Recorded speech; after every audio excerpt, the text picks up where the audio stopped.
یہ میں ایک سفید ہاتھی بن گیا جی بی کے اندر. تمہارے باپ کا نوکر میں بیٹھا ہوں, تم کدھر کی ہے, تم کیوں نہیں آئے؟ میں نے کہا سر آپ نے نہ اطلاع نہیں دیا. مجھے جو ہے نا سے اس نے بولا کہ تمہارے باپ کو پھر ٹیبل پہ مار کے ہاتھ مار کے جو ہے 2 دم. اس کے بعد اس نے کہا ان کو پکڑ کے باہر نکالو. تو جی بی ڈی میں کے اندر کچھ ٹینڈرز آئے تھے. شروع میں ہی جب ان کا اشتہار آ گیا جی بی ڈی میں کے ٹینڈرز کا, تو کنٹریکٹر ایسوسیشن نے اس اشتہار پہ جو انہوں نے غیر قانونی شرائط دی تھی, اس شرائط بیس پہ ان سے جا کے ہم نے ریکویسٹ کی کہ آپ غیر قانونی شرائط کو ہٹائے. اسی بیس پہ ایک اپلیکیشن ہوم سیکریٹری کو بھی دی گئی. اسی وقت ہم نے اس خدشے کا ظاہر کیا گیا تھا کہ ہمیں لگتا یہ ہے یہ مخصوص کسی کو نوازنے کے لیے شرائط رکھی گئی ہیں اور یہاں پہ کوئی غیر قانونی عمل ہو رہا ہے. اس اپلیکیشن کا نوٹس نہیں لیا گیا, جس کی وجہ سے آج ہمیں مجبوراً دوبارہ پریس کانفرنس کرنی پڑ رہی ہے. ٹینڈرز 2 لب سسٹم پہ تھا. ہم نے ٹینڈرز پھینکا, ٹیکنیکل اور فائنینشیل بڈ نے اوپن ہونا تھا. رول یہ ہے, قانون یہ ہے, ٹیکنیکل کی ویلیویشن ہوتی ہے, نمبرنگ ہوتی ہے, اور جو آدمی ٹیکنیکل میں پاس ہوتا ہے اس کے نمبرز کے ساتھ لسٹ لگتی ہے. جو آدمی فیل ہوتا ہے اس کے نمبرز کے ساتھ لسٹ لگتی ہے کہ آپ کے اتنے نمبر تھے, فلاں چیز میں آپ کمزور تھے تو آپ فیل ہو گئے. جی بی ڈی ایم اے نے ایک لسٹ لگائی رسپانسیو نان رسپانسیو. 45 ٹھیکیدار جنہوں نے پارٹیسپیٹ کیا تھا اس ٹینڈر میں, اس میں سے 10-12 ٹھیکیدار جو ان کے منظور نظر تھے ان کو انہوں نے رسپانسیو کیا. باقی بڑی بڑی کمپنیز بڑے بڑے ٹھیکیداروں کو انہوں نے نان رسپانسیو کیا. ہم سکردو سے ادھر تشریف لائے, ان کے پاس آئے, ہم نے کہا اپلیکیشن دی, ہمیں یہ بتایا جائے کہ ہمیں کیوں نان رسپانسیو کیا ہے, ہمارے کاغذ میں کون سی خامی ہے, کون سی غلطی ہے, کوئی کاغذ رہ گیا ہمیں تو ہمیں بتایا جائے. 4 دن سے ہم جی بی ڈی ایم اے کے چکر لگاتے رہے, سوائے غفران صاحب کے کوئی آدمی سیٹ پہ نہیں تھا, نہیں ملا, ہم سے اپلیکیشن نہیں دی گئی. آج جب ہم دوبارہ وہاں پہنچے تو کچھ ٹھیکیدار 8,000 روپے فیس جمع کر کے جو ڈاکومنٹس کم تھے وہ جمع کر رہے تھے. ہم نے ان ٹھیکیداروں سے کہا تو ہم سے کہا جی ہمیں یہ اطلاع دی گئی کہ آپ کا یہ ٹینڈر کاغذ کم ہے, آپ 8,000 روپے فیس جمع کریں اور اپنا کاغذ ڈالیں. ہم بھی گئے, ہم نے کہا جی اگر یہ رول ہے تو اب ہمیں بھی بتائیں ہمارا کون سا کاغذ کم ہے, ہم بھی 8,000 روپے جمع کریں گے اور جو کاغذ ہمارے پاس اویلیبل ہے وہ ہم آپ کو دے دیں گے. انہوں نے کہا جی یہ نہیں ہو سکتا, ابھی یہ ان ٹھیکیداروں سے لیا, سب سے ہم نہیں لے سکتے ہیں, تو آپ لوگ جا کے کمال صاحب سے بات کریں, ڈی جی سے ہمارے. ہم گئے ڈی جی صاحب سے ملنے کے لیے. ڈی جی صاحب نے آدھا گھنٹہ ہمیں دروازے پہ کھڑا رکھا, پہلے تو ملاقات نہیں کی. اس کے بعد کہا جی 2 آدمی اندر آئے. یہ ہمارے سینئر ٹھیکیدار ہے علی سرما صاحب, نو لمٹ کاپی ہے ان کی, جی بی کے اندر اس وقت 1.5 ارب کا کام کر رہے ہیں. ان کی کاپی کو انہوں نے فیل کیا.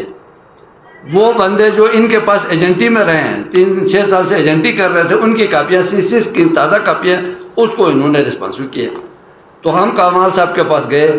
جیسے ہم کمال صاحب کے پاس پہنچے, کمال صاحب ہائپر ہو گئے, اٹھ کے بیٹھ گئے ٹیبل پہ, مہاراج جی آپ لوگ کیوں آئے ہیں, ہم کسی کے باپ کے نوکر ہیں, آپ لوگوں کو جواب دے دیں کہ تم کیوں فیل ہو گیا یا کیوں نان رسپانسیو ہو گیا. وہ کمیٹی میں اسی وقت دیکھنا چاہیے تھا, آپ لوگ سکردو گئے. ہم نے کہا جی ہمیں آپ نے ٹیکنیکل کے بعد ویلیویشن کرنی ہوتی ہے, ٹیکنیکل کی نمبرنگ ہوتی ہے, اس کے بعد آپ نے ہمیں اطلاع دینا ہے بائی لیٹر کہ بھائی آپ کے یہ ڈاکومنٹس کم تھے لہٰذا آپ فیل ہیں, یا جس طرح باقیوں سے آپ لے رہے ہیں ہمیں بھی اطلاع دیتے, ہم بھی اگر کوئی کاغذ رہ گیا تو لا کے دیتے. بہرحال سب سے پہلے تو ہم کمال صاحب کے اس رویے کی بھرپور مذمت کرتے ہیں. ہمارے سینئر ٹھیکیدار ہمارے ساتھ تھے, علی سرما صاحب ان پورا جی بی میں یہ کام کرتے ہیں, میں بحیثیت senior vice president G B ادھر موجود تھا. کمال صاحب انتہائی ہائپر ہو گئے, تو پتہ نہیں ان کو ہماری کون سی ادا پسند نہیں آئی کہ وہ اتنے ہائپر ہو گئے, یہ ہماری سمجھ میں ابھی تک نہیں آ رہا ہے.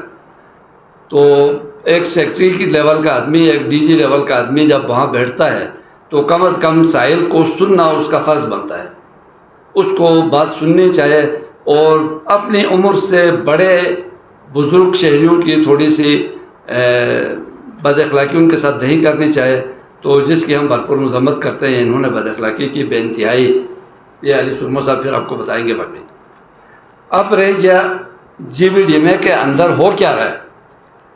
یہ جی بی ڈی ایم اے ہم یہ دوسرے ٹینڈر پہ آ رہے ہیں. جی بی ٹینڈرنگ پروسیس کے لیے ایک سسٹم ہے. یہاں پہ ادارے ہیں, بی این آر ہے, پاور ہے, ایل جی آر ڈی ہے, ایجوکیشن ہے.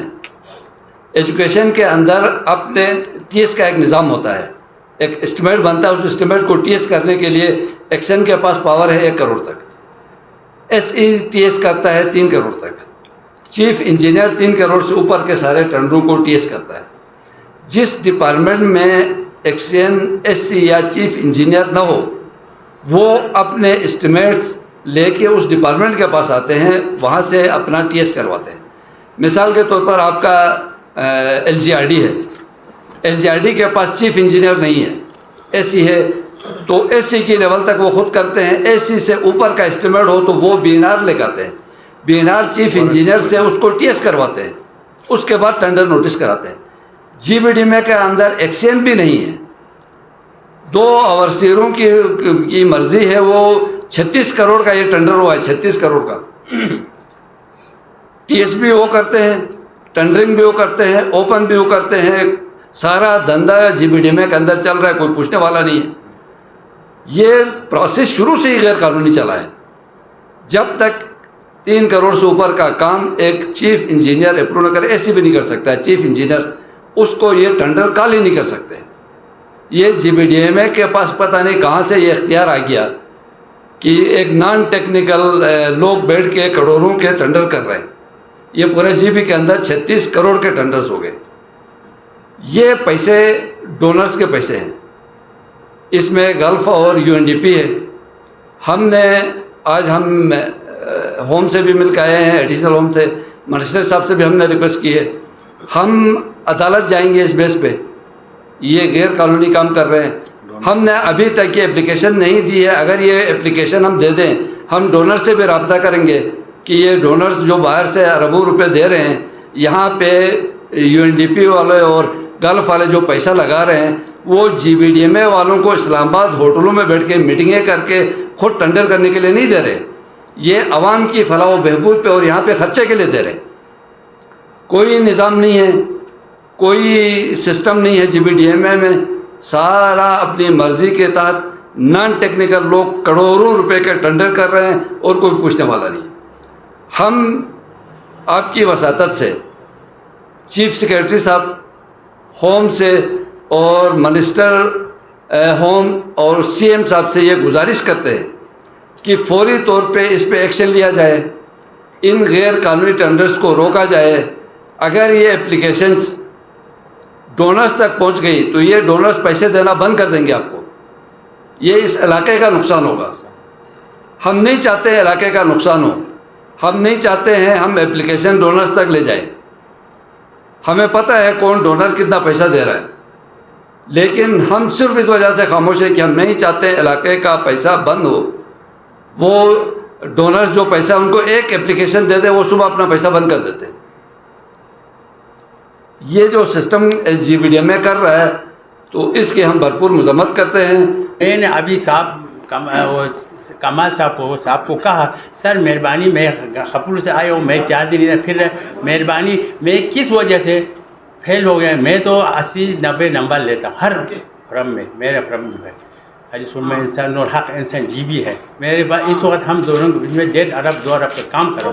تو میں نے کہا کہ صاحب مہربانی ہمارے ڈاکومنٹ دکھاؤ, ہم جو ہے ہم کس وجہ سے فیل ہو گیا. وہ میں اتنا ایک تو میرے والد کب سے وفات ہو گیا, ایک تو میں بزرگ بندے سے اتنا بدتمیز کیا. میں تو اس